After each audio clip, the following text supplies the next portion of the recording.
Hola, hola. So, ito na naman tayo, guys. Maglalayag na naman tayo sa katanghalian. Ayan, it's already 3:46 p.m. Diba?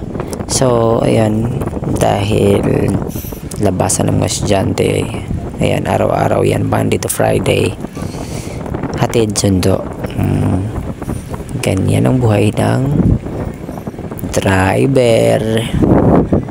Pero I'm not a legit driver ha, kasi sa pamangkin ko lang naman to eh. So para i-convert yung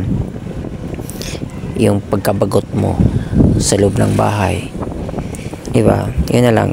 Kasi once nang drive ka, yung mind mo, nagko-concentrate ka sa dinadaanan mo. So that means yung mind mo, yung focus mo mag-iba, hindi na sa kanya. Charot.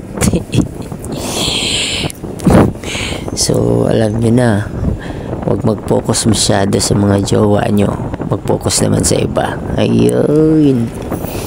So sana lang, kaso lang magpa-Valentine's ng single, wala mo lang mahal.